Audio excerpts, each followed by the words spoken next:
马兰一把将大门打开，刚想对门外吵两句，忽然看见叶晨正站在门外，一张臭脸立刻变得欣喜无比，激动道：哎呀，好女婿，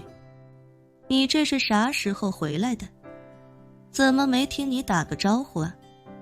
叶晨微微笑道：怕你们担心就没提前招呼。马兰笑眯眯地说道：妈知道，你这肯定是想给初然一个惊喜。里面的萧初然听到动静，一边往门口走，一边开口问道：妈，是叶晨回来了吗？马兰连忙转头冲里面喊着：闺女，好女婿回来了，你快来。说着，眼见叶晨身后还跟着一个推着行李车的服务生，再一看那行李车上足足有3个行李箱，顿时便有些忍不住激动地问道：好女婿，我记得你走的时候好像没带什么行李呀，怎么回来的时候多了这么多东西？是不是给妈带的礼物啊？叶晨笑道：大部分都是朋友送的一些土特产，不过我也给您准备了一份小礼物。马兰一听有礼物，当时便按捺不住心中的兴奋与好奇。他知道叶晨现在给别人看风水赚钱很容易，所以花钱也非常大方，于是便忍不住在心中猜想，叶晨只要稍微出手，怎么也得是个10万块以上的好东西吧。这时叶晨已经带着服务生进到总统套房内，指挥着服务生将行李卸到一旁。服务生小心地搬完行李，叶晨掏了一张100美元的现金递给了他，那服务生便千恩万谢地离开了。这时萧初然刚好赶过来，见到叶晨，开心无比地说道：老公，你回来怎么没打个招呼啊？我好去机场接你。叶晨笑道：我要是提前告诉你，那从我飞机起飞到降落的这段时间，你心里肯定还要惦念，所以我就干脆没告诉你，打算给你一个惊喜。看得出萧初然见叶晨回来确实非常开心，但他还是忍不住叮嘱道：老公，相比你给的惊喜，我更想亲自开车到机场去接你，下次再有这种事一定要提前告诉我，好不好？叶晨点点头，笑道：没问题，下次一定。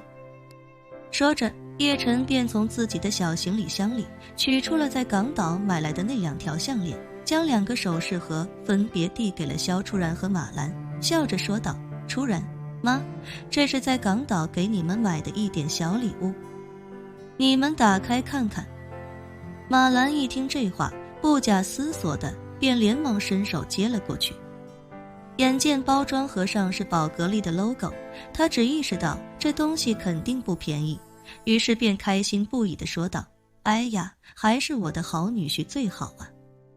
一出手就是国际大牌，要么是爱马仕，要么是宝格丽，下次是不是要换梵克雅宝了？叶晨没想到马兰这种时候还能见缝插针地玩个一语双关，如此看来马兰是很想要一个梵克雅宝的首饰了。于是他便笑着说道：妈既然喜欢梵克雅宝，那等我下次出去看风水的时候顺便再给你买过来。马兰开心地直拍手，嘴上却非常客气地说道：哎呀，好女婿，妈知道你孝顺，但妈也不能老让你这么破费啊，梵克雅宝那个玩意儿老他妈贵了，就他们那个经典款4叶草的项链，一条都要40多万呢，真是想钱想疯了。一旁的萧初然立刻意识到妈妈的本意，连忙说道：妈，你能不能别老那么虚荣啊？干嘛非要让叶晨给你买梵克雅宝那么贵的东西？马兰一脸委屈地说道：我没说呀，我是说那个牌子的东西卖得太贵了，完全没有性价比，我这么务实的人怎么可能会喜欢这么没有性价比的东西？说完还不忘对叶晨说道：好女婿，你有这份心，妈就已经非常满足了，不过你千万记得可别乱买东西。叶晨微微一笑，轻轻点了点头：好的妈，我知道了。马兰表情多少有些惆怅，不过还是识趣地翻过了范克雅宝这一篇，赶忙将注意力集中到了手里的首饰盒上。他一边打开盒子，一边在心中暗忖，前几天我刚买了一条宝格丽的祖母绿女神之梦项链，不知道叶晨这回又送给我一件宝格丽的什么首饰。如果是祖母绿女神之梦的手链，就能跟我那条项链搭成一套了，那可真是再好不过了。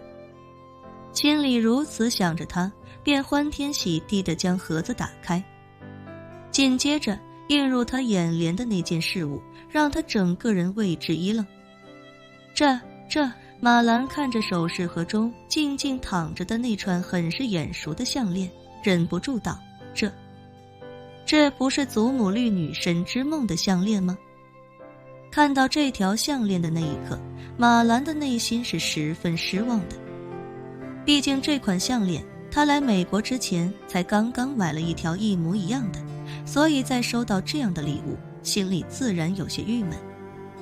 他这个人平时最爱虚荣和面子，这项链虽然很贵，也很显大气，可两个一模一样的东西，毕竟也只能装出一份逼来。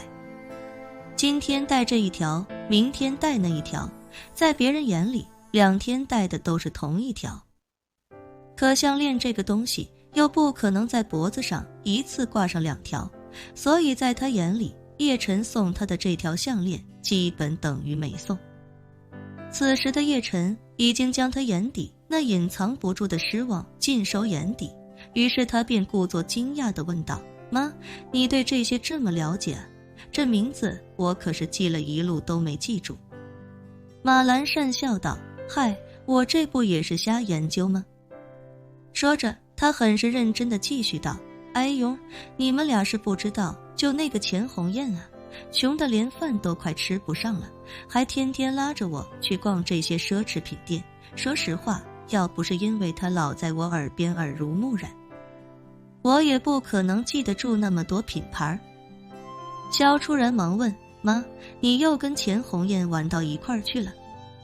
马兰解释道：也不算玩到一块，主要是你们都走了之后，我一个人住在汤臣一品，实在是太无聊了，有他多少也算有个伴，而且他现在也比以前老实了不少，所以我就跟他有了些走动。说着他又看了看手中的女神之梦项链，心中愈发惆怅。叶晨心中暗笑，看来自己这一招还确实有点用处，看得出马兰此时已然有些烦闷。一旁的萧初然此时完全没有察觉到妈妈的异样，而是忍不住对叶晨说道：老公，谢谢你送的礼物，不过以后还是别买这么贵的奢侈品了，据说这种奢侈品的珠宝保值率都很差，实在有些太浪费了。叶晨听到保值率3个字，忽然灵机一动，于是他看了马兰一眼，故意开口道：好像这款女神之梦二手市场还是很保值的，如果包装票据齐全，而且保养的足够新，8折应该还是能卖到的。不出叶晨所料，马兰一听这话，整个人当时瞪大了眼睛，表情也从刚才的沮丧变成了一种嫉妒的兴奋。旋即他忽然开口对萧初然说道：哎呀闺女，妈忽然好想家啊。